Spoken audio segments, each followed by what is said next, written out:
8가지 팔복의 계명 두 번째 시간 말씀드립니다. 한국 사람들이 가장 좋아하는 복이 뭔지 아세요?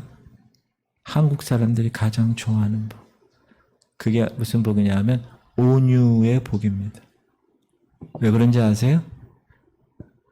한국인들은 땅을 기업으로 주니까 그 온유의 복을 좋아한다는 거예요. 오늘 5절에 온유한 자는 복이 있나니 그들이 땅을 기업으로 받을 것이요.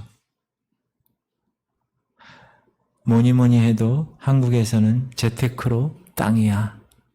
부동산이 대세지. 라고 생각하며 땅을 기업으로 주니까 그 복을 좋아한다고 합니다. 따라합시다. 온유한 자는. 여러분, 온유한 자가 뭔가를 정확하게 오늘 아시고 가세요. 온유한 자는 따라하세요. 예수님을 배워서 나를 기쁘게 하지 않고 하나님과 다른 사람을 기쁘게 하는 자입니다. 그게 온유한 자예요. 온유하다는 것은 한자로 따뜻하고 부드럽다는 뜻입니다.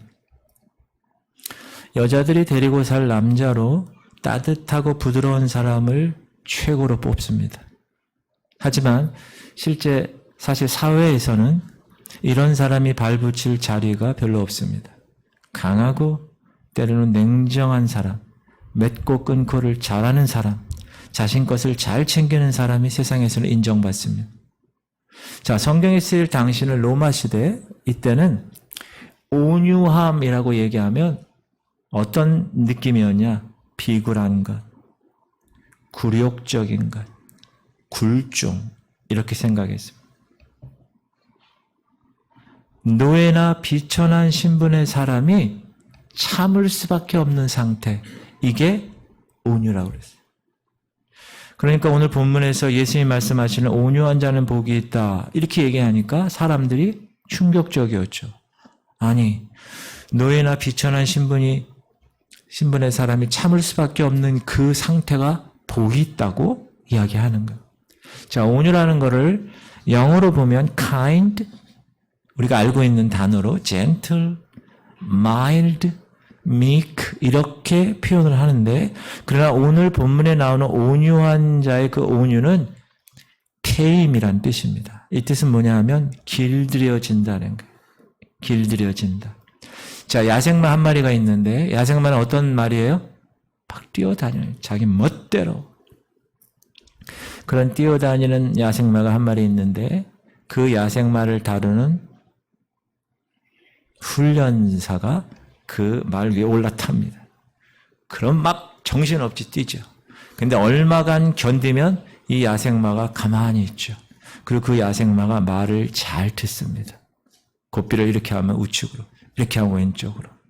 그 상태가 온유한 상태라는 뜻입니다. 이제 이 야생마는 주인에게 길들여진 노예라고 볼 수가 있는 것입니다. 자, 우리 그리스도인들에게 있어서 이 말은 하나님께 길들여져서 내 성질이, 내 성깔이 표출되는 게 아니라 하나님께 훈련된 마음으로 표출되는 것, 그것이 온유라는 것. 자, 내 삶 가운데 분노가 있어요. 어떤 사람 조금만 적어 해도 열받아. 막 악의가 있어요. 그리고 조금만 해도 막 정죄해. 이런 나쁜 심령의 상태가 하나님으로 인하여 길들여져서, 주의 말씀으로 길들여져서 벗어난 것, 그것이 온유입니다.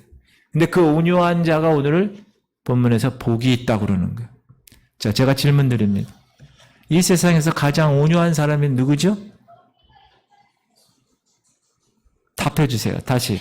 이 세상에서 가장 온유한 사람이 누군지 아십니까? 예수님 빼고. 모세입니다. 읽어볼까요? 시작. 이 사람 모세는 온유함이 지면의 모든 사람보다 더하더라. 자, 이 구절의 배경을 알아야 되는데, 모세는 이스라엘 백성의 지도자였어요. 리더십이었어요. 애굽의 종살이 하던 이들을 구출했어요.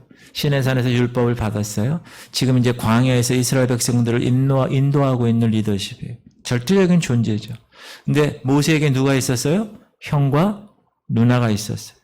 형 이름은 아론, 누나 이름은 미리암. 근데 그 두 사람이 막내인 이 모세에게만 절대적인 권력이 있고 자기들도 하나님께 쓰임받는 지도자 중 한 사람인데 억울하다는 생각이 들었어요. 그러다 보니 모세가 구스 여인을 취했어요. 구스라는 것은 아프리카 이디오피아를 얘기하는데 흑인을 부인으로 맞이합니다. 아론과 미리암은 이방 여인과 결혼한 이 모세를 비난하기 시작합니다. 아론과 미리암이 이 구스 여인과 결혼한 모세를 비난하면서 백성들에게 한 말이 뭡니까? 여호와께서 모세와만 말씀하셨느냐? 우리와도 말씀하지 않았어? 이건 무슨 말이죠? 모세의 절대적인 리더십에 대한 불만입니다. 그런데 모세는 이 말을 들었을 때 아무 말 하지 않았다는 거예요. 반응하지 않았다는 거예요. 모세를 비방하고 나선 사람이 다른 사람도 아니고 자기 형과 누나였고 자신이 가까이 해서 신뢰했던 사람이었는데 모세 입장에서 얼마나 마음이 아팠고 억울했겠을까. 그런데 모세는 아무 말도 하지 않았어요. 그러자 하나님이 나서서 이 세 사람을 부릅니다. 이 세 사람에게 이렇게 얘기하죠. 너희 중에 선지자가 있는 것이 사실이다. 여기서 선지자는 아론과 미리암을 얘기하는 거예요. 그런데 하나님 이렇게 얘기하시죠. 내가 선지자와는 이상과 꿈을 통해 내 뜻을 보여주었다. 그러나 모세는 다르다. 나는 모세와는 얼굴을 대면하여 말했다. 이렇게 얘기합니다. 시작. 여호와께서 갑자기 모세와 아론과 미리암에게 이르시되 너희 세 사람은 회막으로 나아오라 하시니 그 세 사람이 나아가매 여호와께서 구름 기둥 가운데로부터 강림하사 장막문에 서시고 아론과 미리암을 부르시는지라. 그 두 사람이 나아가매 이르시되 내 말을 들으라. 너희 중에 선지자가 있으면 나 여호와가 환상으로 나를 그에게 알리기도 하고 꿈으로 그와 말하기도 하거니와 내 종 모세와는 그렇지 아니하니 그는 내 온 집에 충성함이라. 그러면서 미리암에게 문둥병이 발하게 하십니다. 아마 아론보다 미리암이 더 문제였던 것 같아요. 근데 문둥병으로 인해서 마리아의 몸이 썩어 들어갑니다. 이때 모세가 뭐 했죠? 이렇게 생각할 수 있어요. 거봐. 그렇게 비난하더니 쌤통이다. 이렇게 얘기하지 않았어요. 모세가 어떻게 얘기했어요? 하나님께 기도했어요. 고쳐주시옵소서. 그 결과 미리암이 났습니다. 자기를 비방한 상대방이 잘못되면 어떻게 하죠? 거봐. 어딜 까불어. 보통 이렇게 하는데 모세는 그렇게 하지 않았어요. 그 상대방을 위해서 기도한 것. 모세는 원래 온유한 사람이 아니었어요. 그는 40대 그 바로의 궁전에서 빠져나올 때 자기 동족이 잘못된 삶을 보고 애굽 사람을 쳐서 죽일 수 있을 정도로 아주 분이 많은 사람이었어요. 그런데 40년간 광야에서 하나님이 다루시고 고치시고 회복시키시고 길들이시고 야생마를 길들이시 그렇게 길들이셔가지고 하나님이 온유한 사람으로 만드신 것입니다. 그래서 이때 하나님 모세에게 지상에서 가장 온유한 사람 모세다 이렇게 얘기한 거예요. 사실 온유의 모델은 예수님입니다. 예수님 스스로도 자신이 온유하다고 말씀하셨어요. 자신이 겸손하다고 말씀하셨어요. 시작. 수고하고 무거운 짐진 자들아 다 내게로 오라. 내가 너희를 쉬게 하리라. 나는 마음이 온유하고 겸손하니 나의 멍에를 메고 내게 배우라. 그리하면 너희 마음이 쉼을 얻으리니 이는 내 멍에는 쉽고 내 짐은 가벼움이라 하시니라. 이 말씀을 우리가 가장 오해하며 사용하는 구절 중에 하나인데요. 보통 이렇게 이해합니다. 여러분, 여러분이 이 세상 살면서 억울하게 고통당하고 있다고 생각하십니까? 그런 사람 예수님을 초청하십시오. 주님께 가십시오. 그러면 그 힘들고 어려운 여러분의 고민을 주께서 담당하여 주실 것입니다. 이렇게 이해하는 거예요. 그러나 사랑하는 성도님들, 제가 질문 드립니다. 주님께 가면 여러분이 주님께 가면 주님께서 모든 짐과 고민을 덜어주십니까? 아닙니까? 이 구절을 잘 보면 그렇게 수고하고 무거운 짐진 자들을 초청하시지만 잘 읽어보면 예수님이 대신 져 주시겠다 하는 말은 없습니다.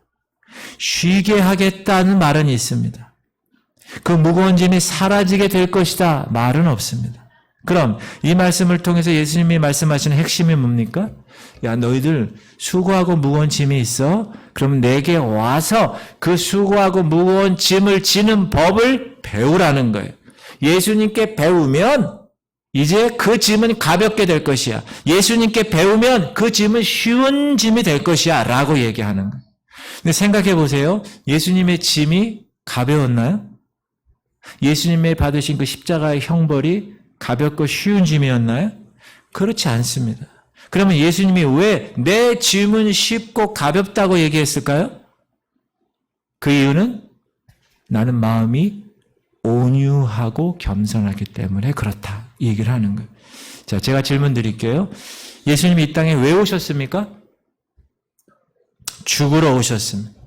하나님의 마음의 뜻이 십자가에서 아들 예수가 죽는 거였어요.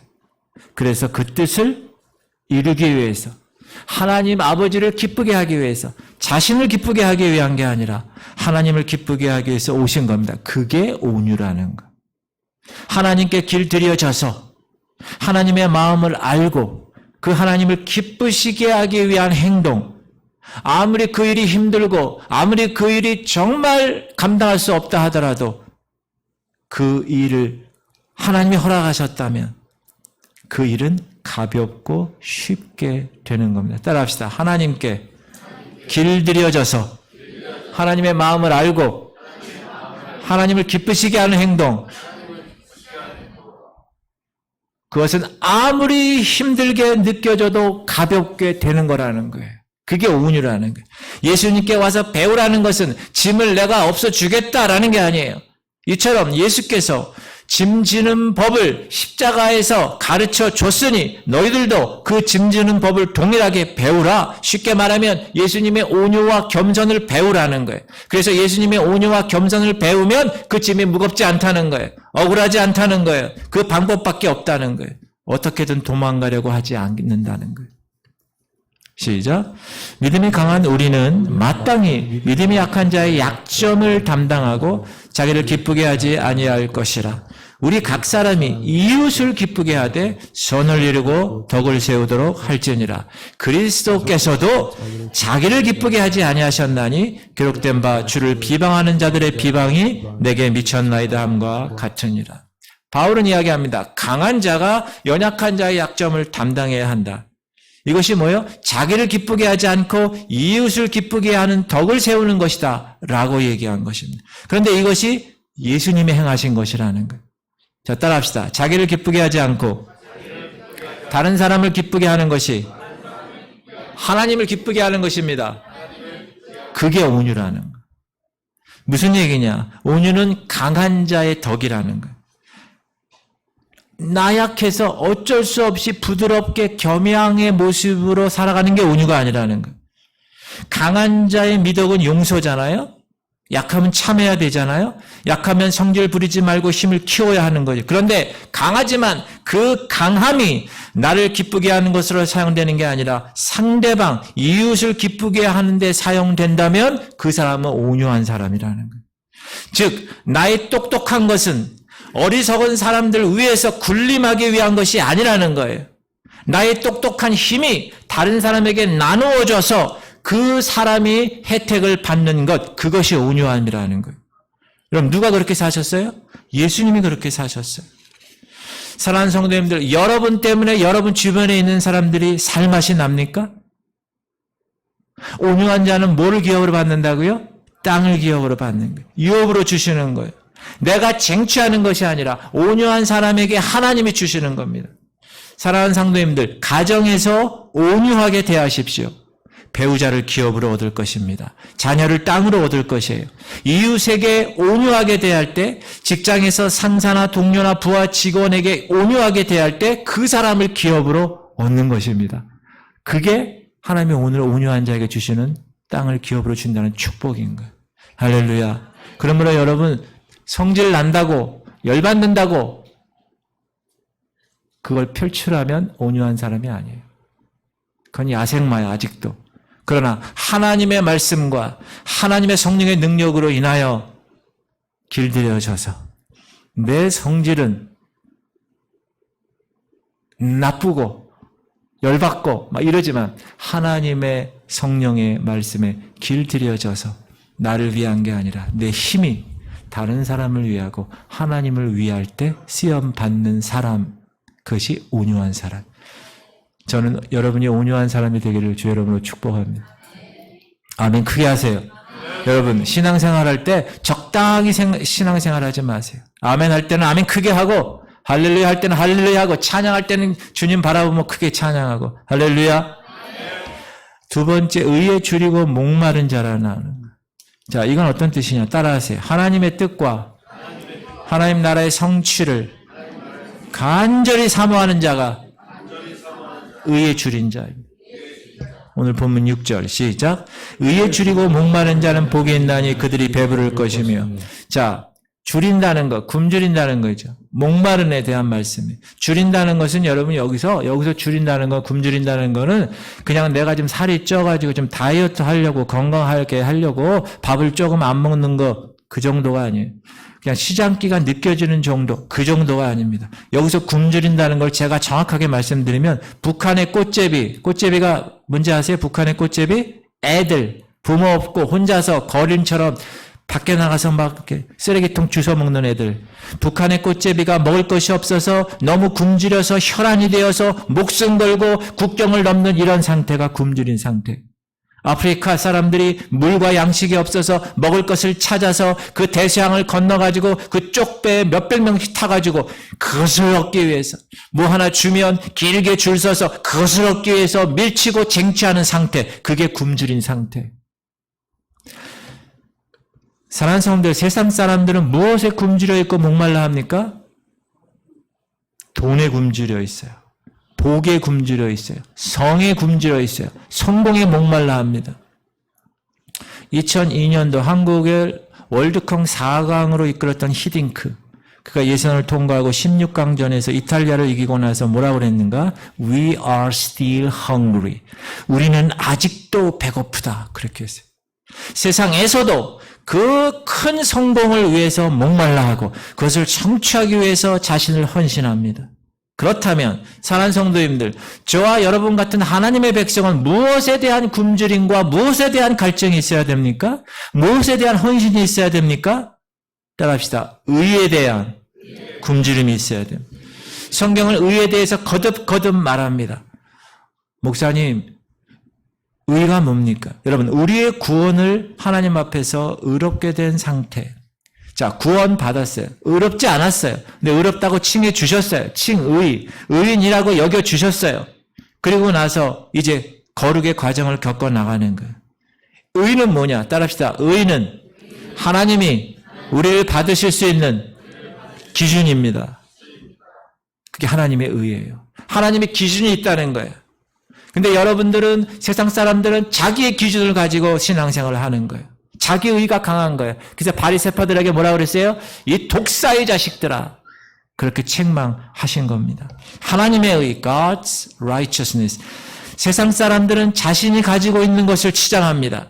자신이 가지고 있는 것을 나타냅니다. 자신을 가지고 있는 것을 다른 사람과 비교합니다. 자신이 가지고 있는 것을 자랑하는 것에 열중합니다. 그래서 페이스북과 인스타그램이나 그 밖에 그런 것들을 통하여 자신을 계속 이야기합니다. 그런데 하나님의 백성은 하나님의 의라는 거룩한 소망을 가지고 그것의 성취에 집중해야 되는 거예요. 하나님의 생명이 가지는 본능, 내 안에 하나님의 의가 들어왔다면 그 하나님의 의를 추구할 수밖에 없는 존재, 하나님의 그 사람에게 복이 있다고 얘기하는 거예요. 시작. 형제들아, 내 마음에 원하는 바와 하나님께 구하는 것은 이스라엘을 위함이니 곧 그들로 구원을 받게 함이라.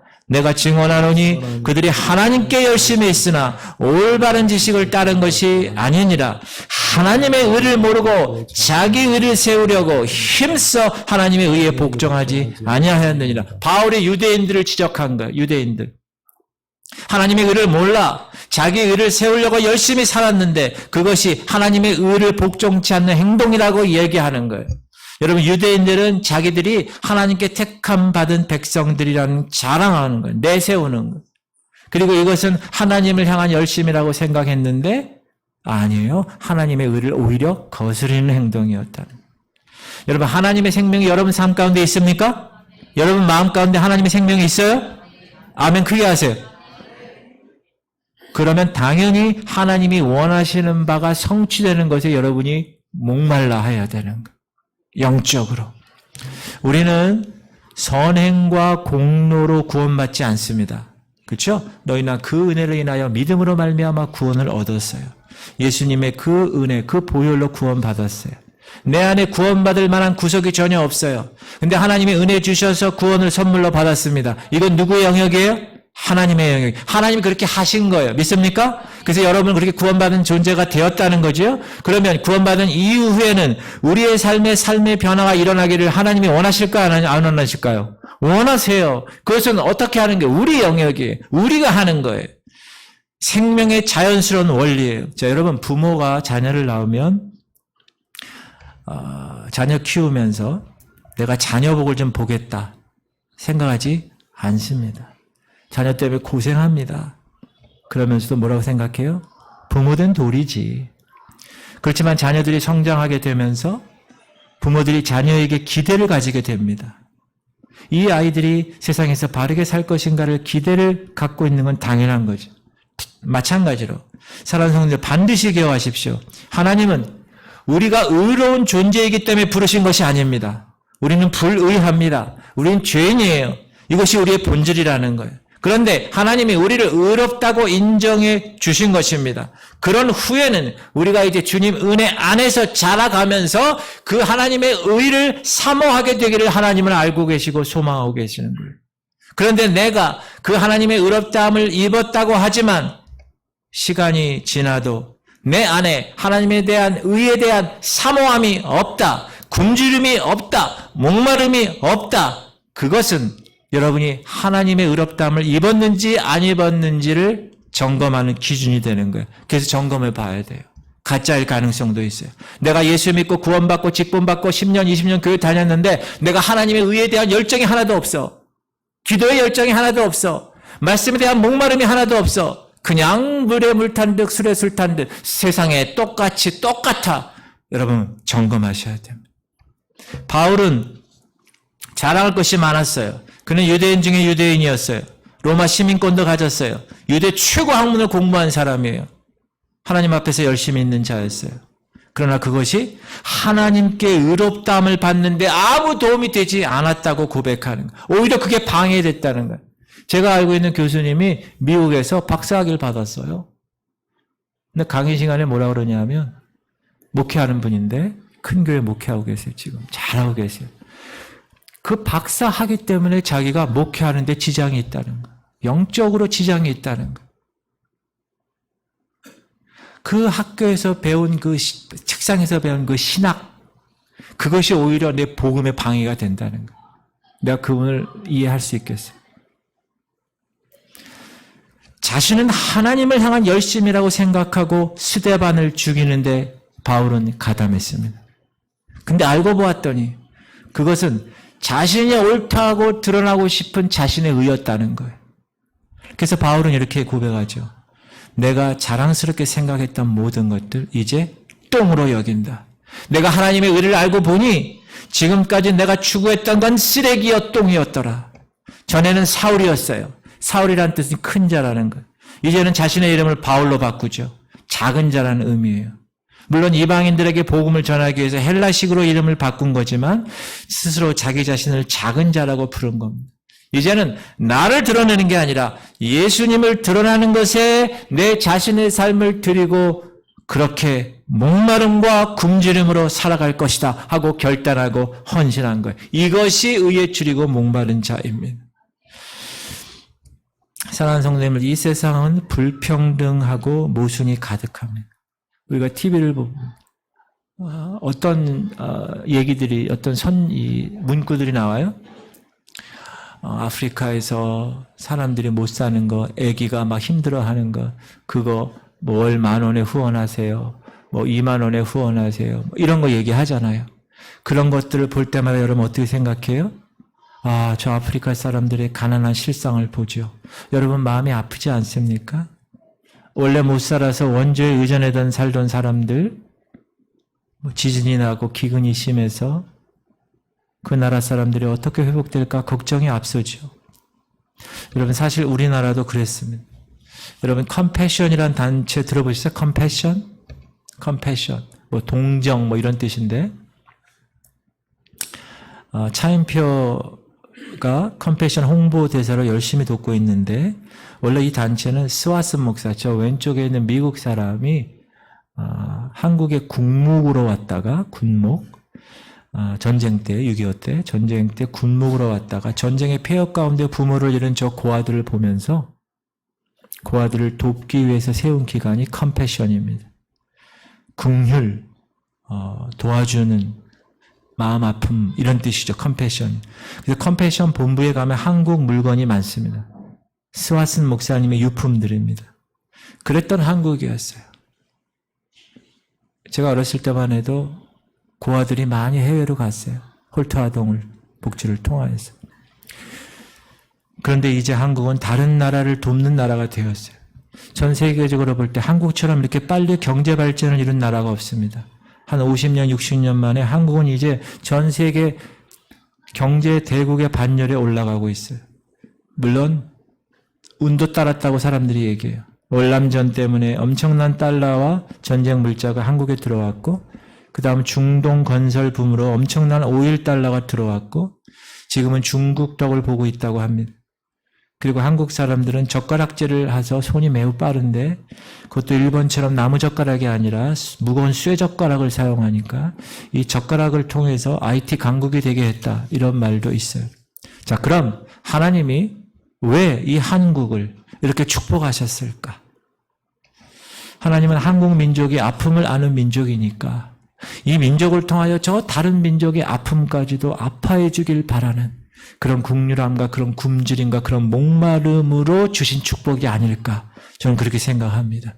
우리만 의롭다함을 받고 우리만 축복받는 것은 하나님의 우리를 위한 사랑이고 축복이지만 하나님은 그것을 통하여서 하나님을 위해서 이웃을 위해서 하나님의 마음을 가지고 그것을 의에 줄이고 목말라지게 되게 하는 삶 그것을 우리에게 요구하십니다.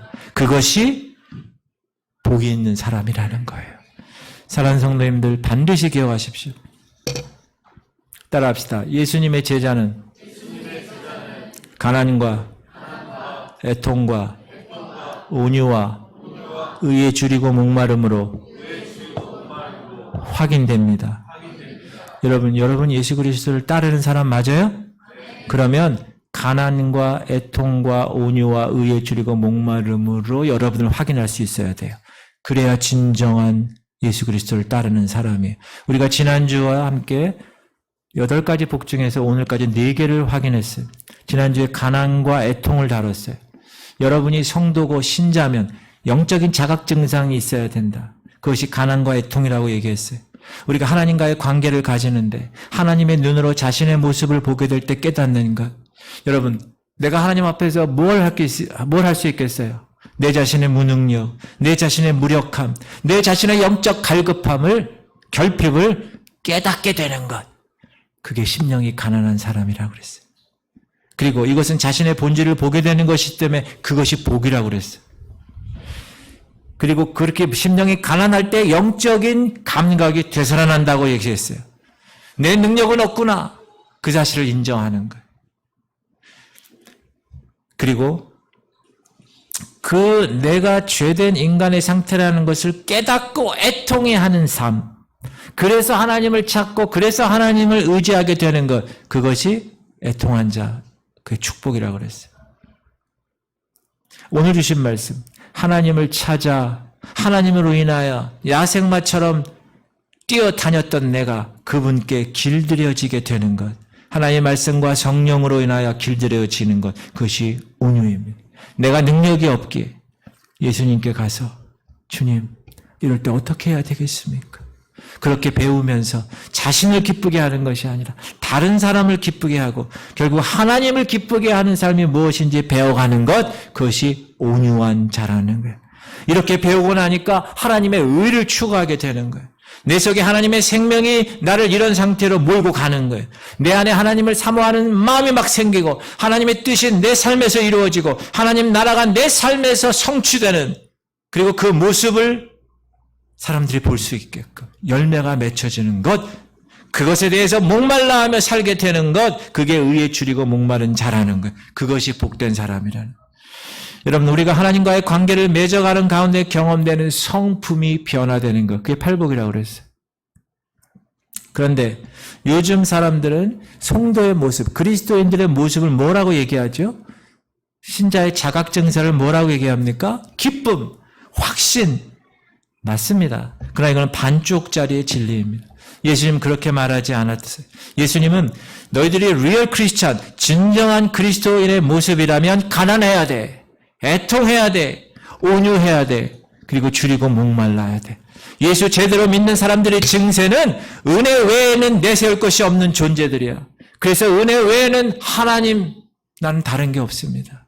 그 은혜만 내가 붙들겠습니다. 바울의 위대한 것은 뭐죠? 그의 업적 때문에 위대한가요? 아니에요. 그의 태도 때문에 위대해요. 스데반을 죽이는데 가담한 바울을 다메섹에서 만나서 회심시키셔서 이방인을 위한 하나님 나라의 일꾼으로 사용하신 그 은혜가 이 바울에게는 너무너무나 크기에 험난한 길이지만 그 길에 자기 삶의 모든 것을 다 헌신하는 것이 전혀 문제가 되지 않았다는, 나 같은 것을 구원해 주시고 나 같은 것을 통해 일하시는 그 하나님, 결국은 은혜로운 하나님만이 드러나기를 간절히 바랐던 그의 태도, 그의 마음이 그의 바울의 생애였다라는 것입니다. 사랑하는 성도님들, 여러분 하나님의 백성 맞습니까? 심령이 가난하십니까?